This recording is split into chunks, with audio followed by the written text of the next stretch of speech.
I don't think most of you realize that you do not have time. Everything is time. Time can be converted into anything. We all know time can be converted into money. People say often, time is money. This is true. Money is also time. You spend money to save time. Time is the enemy of the rich man, so he takes a private jet to save time.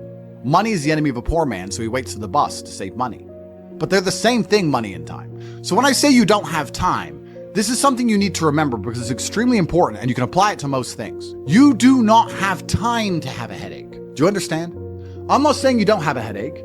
I'm not saying your head doesn't hurt, but you don't have time for it to affect your life. You do not have the waking hours. You are being outcompeted and crushed by people who are more powerful and more connected than you'll possibly ever be, by people who know things you do not know. You do not have time to have a headache. It's simply not acceptable. How do you perform when you have headaches is a stupid question. The fact you've even framed it in that way shows that you don't understand the world. I'll give you another example. You don't have time to argue with your woman. Your woman started an argument today or yesterday, whenever, and you've been texting back and forth. You don't have time. You have things to do. There's unlimited work in the universe. You don't have time to have a headache or message girls or scroll Instagram. You don't have time for any of these things. Time is your lifeblood. It's all you've got. You can turn time into reputation. You could turn time into global fame. You could turn time into respect. You could turn time into a fantastic body. You could do anything with your time. You could choose a random embassy. You could choose a random country that you have beef with, Chile. And you could go stand outside the Chilean embassy with a sign saying, "Down with Chile," for no reason. But if you stood there every single day, after about 2 years, people would be like, who is this guy and why does he hate Chile so much? You can turn your time into anything you want. So how are you going to waste it sitting around saying, I have a headache? Boo boo, I have a headache. But the question is framed incorrectly. If I have a headache, I don't care. And one of the main reasons I don't care is because my enemy doesn't care. You know, when I got injured when I was training for fights, my coach would often say to me, is your enemy going to hit you less or show you mercy because of this injury? If you say, okay, we're about to fight, but halfway through the training camp, I hurt my foot, so, take it easy. No, he's going to try and destroy me anyway. So if he doesn't care, why do I care? And why does my coach care? Nobody cares.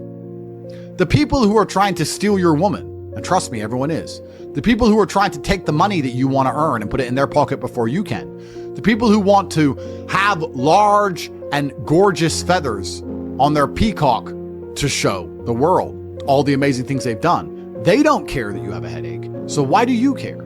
You need to reprogram your mind. You don't have time to have a headache. You don't have time to be doing the majority of things you do. And there's always been and always will be, and we could talk about that again.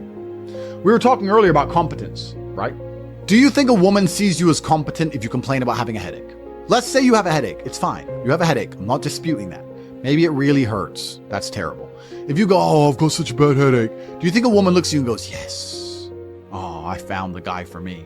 She may not say anything. She may say, oh, do you want a pill? But really, deep down, this guy's a dickhead. I mean, if you got hit in the head with a hammer or shot in the face, fine. But why do you have a headache? From what? Scrolling TikTok. A lot of you deserve the failure you endure. The universe is very giving. I often believe, people say the world's not fair. I'd argue that karmic retributions, and in the long run, all in all, is pretty fair. Karmic retributions are real. In the end, God gives you exactly what you deserve. So if you're not happy with your life, you have to ask yourself, do you really deserve more? Have you really tried 100% of the time? Did you ignore that headache? Are you as competent as you could possibly be? Have you given 100% every time you've done anything? No, you deserve what you have. You deserve your mediocrity because you're an average person. You want a Lambo and these women and a boat and whatever else you want because you see it on Instagram, but wanting something and deserving something are very different things. If you truly deserved it, you'd be working for it in a way that ensures it would be given to you by the universe.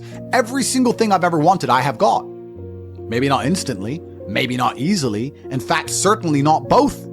It was always difficult and it always took time, but I really wanted them, so I always got them. And I put in enough work to show God and show the universe I deserved them, so he gave them to me. I cannot remember a single time, and I state this as a matter of fact, this is not hyperbole, I cannot remember a single time I have ever decided not to do something that must be done because I had a headache, ever. It is easier if you enjoy it because you do not struggle with lack of motivation or lack of interest. For me to say you could honestly be world champion at something you hate is a lie. You can, however, be competent at things you don't like. You can be very good at something you don't like doing. To be the best in the world, you probably have to fall in love with it. But the way you do anything is the way you do everything. And you can fall in love with the idea of being good in general. So anything I do, I don't want to be bad at. I either don't do it or I try my very best all the time to become extremely good at it. I don't see the point in doing anything and being mediocre or being bad at it. What's the point? If I'm going to speak on podcasts, I want to be good at it. Anything I'm going to do, I want to be good at. Now, you should have enough respect for yourself that you're prepared to always put in the effort to give your best 100% because it is a habit. You should always give your best to anything you do. When you pick up a video game, you should give your best.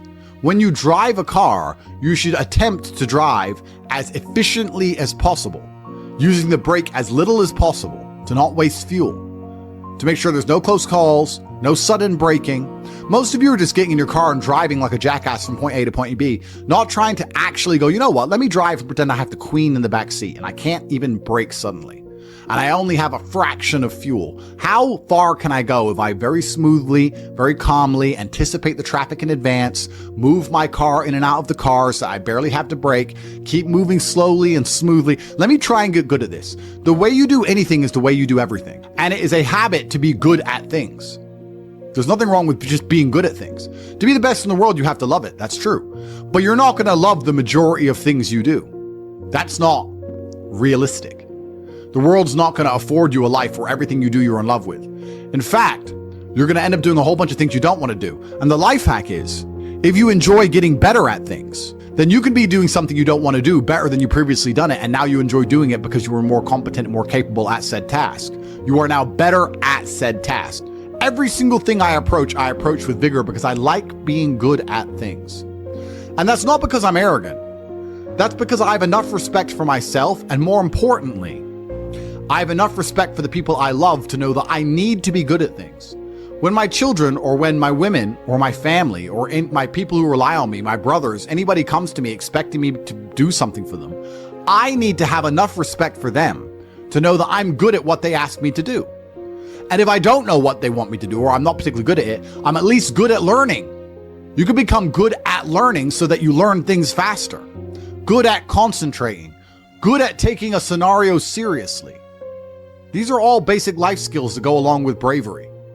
That's going to put you in a competitive bracket amongst the masculine realm which exists today, because most people can't even focus. Most people can't even focus or try hard at anything. So to answer the question, can you become world champion without loving boxing? No, you can't become the best in the world. However, you can become very good at it because you can have enough discipline to ensure that you go to training, and you can make sure that you're the kind of person who, if you're going to go to training, you're going to try your best. Guys, you're going to go to training for an hour. Whether you try hard or don't try hard, you're going to spend an hour in the boxing gym.